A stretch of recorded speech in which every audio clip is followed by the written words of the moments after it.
Okay, now let's start with our lecture 5.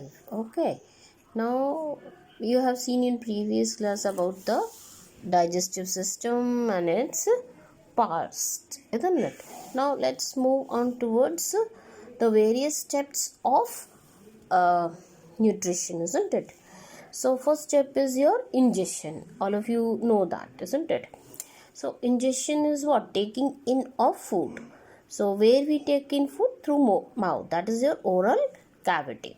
Now this oral cavity has got what? It has got teeth, it has got tongue, and there are glands which secrete saliva, isn't it? Salivary glands are there. Now we know that the teeth, there are different types of teeth in your mouth. You know about it, isn't it? Canines, incisors, molars, premolars, isn't it? Now, what is the role of these teeth? They help in cutting, grinding, tearing, isn't it? Your food. So, they help in crushing your food into smaller pieces, isn't it? Now comes your tongue. What is their role? They help in mixing, rolling, and swallowing your food, isn't it? And your saliva, it helps in what? In softening the food, bolus formation. Saliva is released by salivary glands, and it contains what? Saliva contains your mucus, okay, which is mostly water. It has got lysozyme, which is an enzyme which kills bacteria, and it also contains one major enzyme, that is salivary amylase. Okay, so this is about ingestion. What are the different food that we take in, that is called ingestion, and what is there in your mouth, and in your mouth after taking in food, what happens? Now we are going to deal with the digestion of your food. So what do we see that we know that I have dealt it many times, that breaking down of your complex food into simpler food is called as digestion. Like your larger carbohydrates, like starch, like wheat contains what? Starch, which is a larger carbohydrate, and ultimately these carbohydrates get broken down into what? Into their simpler units, which we call as what? Glucose. Fine. This is a monomeric unit. Like you can understand it like this, like you have a nut chain of a pearl bead, isn't it? And now that each bead is acting as what? As a monomeric unit, and it forms a long polymer chain, isn't it? If it is a chain or a garland of your pearls, then it is made up of many beads, isn't it? And it is bonded by a thread, isn't it?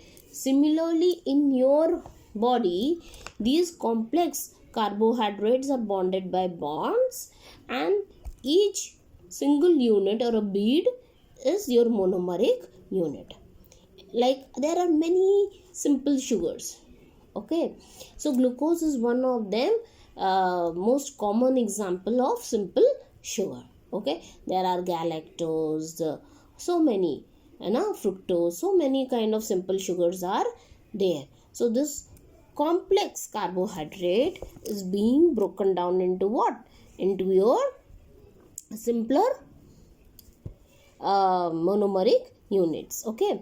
So in oral cavity, what is happening? You can see here what is happening. That is your larger carbohydrate that is being acted upon by salivary glands, and they are breaking down into smaller carbohydrate. Like if you have a long chain, then many pieces of that chain are being formed, okay? Fine. And in the stomach, there is no digestion of starch taking place, okay, or carbohydrate you can say. Then in pancreatic amylase, along with it in the small intestine, you can see the location here. In the small intestine, your pancreatic amylase, I have already dealt it, that in these amylase, they are brought by your pancreatic duct. Now they digest what? Those smaller chains of carbohydrates into what? Disaccharides. That is, these chains contain only 2 molecules of glucose, for example.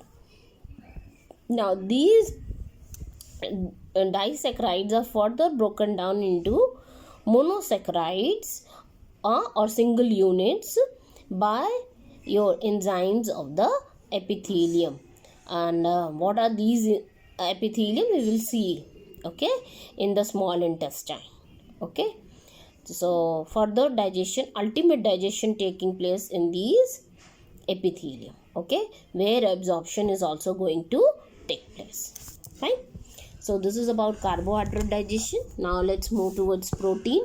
So protein doesn't get digested in the mouth. See, I have made it empty. So in the mouth, protein digestion doesn't start. It starts where? It starts in your stomach. So this is mouth, this is your stomach.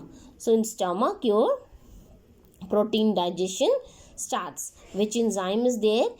Gastric juice secretes your enzyme, pepsin. Okay, pepsin and hydrochloric acid, they are being secreted by your gastric juice. Okay, so we will see that the role of hydrochloric acid is what? It is providing acidic medium to your enzyme to work.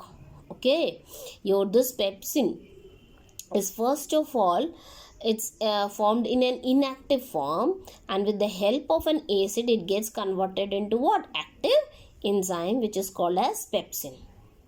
This pepsin acts upon these proteins and breaks it into what? Smaller peptides. Again I am saying, a bigger chain is being broken into smaller chains. Fine. This is happening in your stomach. Now further, what is happening? That these smaller peptides are being broken down by your pancreatic enzyme into what? Further smaller peptides, or you can say into dipeptides.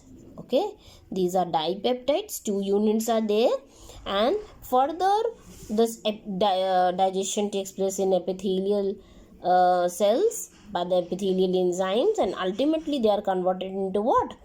Amino acids. So from this you also come to know that your proteins are made up of what? Amino acids. So proteins are breaking ultimately into what? Amino acids. So amino acids make up your proteins. Fine.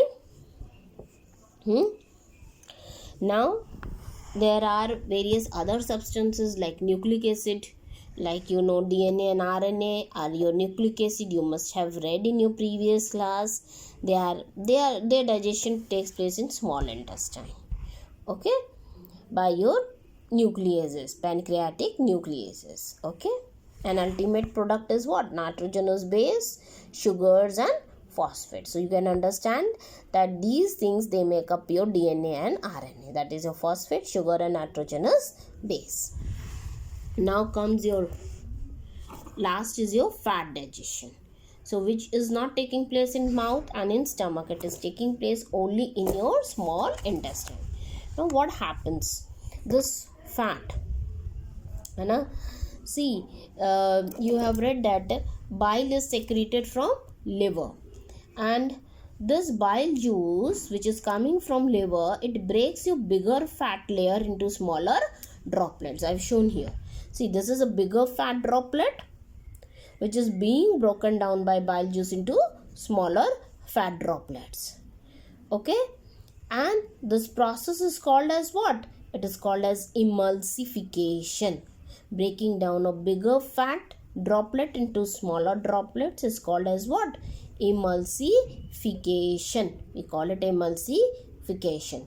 And later on, there are pancreatic lipase. Okay, pancreatic juice secretes what? Pancreatic lipase also, which acts upon these smaller droplets. Okay, now see, if this bigger droplet I break into smaller droplets, what do you see? That the surface area for action of enzymes is what? Is increasing in them. Okay, so for this the surface area is only this much, but here the surface area is increasing as you have broken down into smaller droplets. So it's easier for the enzyme lipase to act upon and break down your fat molecule into what? Into glycerol and fatty acids. Thank you.